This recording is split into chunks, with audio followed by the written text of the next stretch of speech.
Dahan-dahang umakyat si Cain sa burol kung saan niya natagpuan ang kanyang pamilyang nagkakaisa sa ilaw ng altar. Dumadaan ang kanyang mga hakbang, humihinto sa altar. Ang kanyang pamilya, nakapikit ang mga mata ay nagdarasal para sa kanya. Pumigil siya ng luha nang marinig ang iyak ng kanyang ama. Alahaya Cain, aking Cain, kailan ko siya kayakapin muli? Nais kong bumalik sa nakaraan nang masayang siya'y aking karga sa aking kandungan. Siyang aking tuwa at ako'y umaasang lagi siyang magiging ligtas sa aking piling.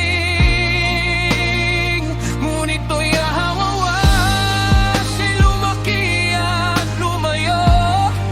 Tinangay ng kanyang mga pangarap na pakikipagsapalaran. At ngayon ay ika-4 na araw na wala ang aming Cain. Ang puso ko'y babasag-basag sa kanyang pagliban, at hindi ko na kayang mabuhay nang wala siya. Kung maibabalik lamang siya nang walang hanggan, at siya'y maging masaya sa iyong piling yada.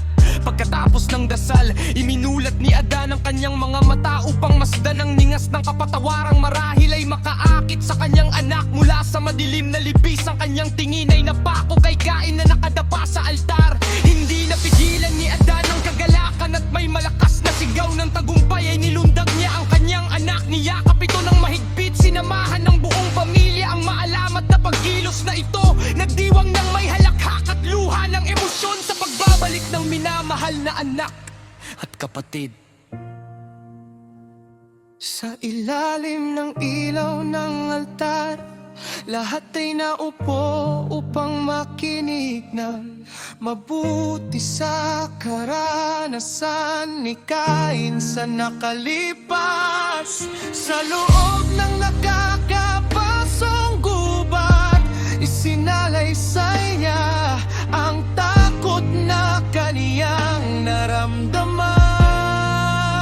Akong ng gabi na malayo sa tahanan, binanggit ang lambak ng kamatayan, kung saan nakita niya ang maraming buto ng hayop na nilapan ng mabangis. Ikinuwento ang ilaw na lumitaw sa takip silim na nagpabilis sa kanyang mga hakbang. Sa pag-aakalang ito'y pagsikat ng araw, isinalaysay niya ang maliwanag na anghel na nagbigay sa kanya ng mga salita mula sa Eden. Dinadala siya sa pamamagitan ng payo at mga salita ng karunungan at pagmamahal para sa isang pagbabago ng direksyon. Ikinuwento ang kanyang pagbabalik, ang mga pakikibaka at tuksong hinarap sa bawat hakbang. Tinapos niya sa pagsasabi ng kagalakan na kanyang naramdaman nang makita ang paglitaw ng apoy sa altar ng gabing iyon.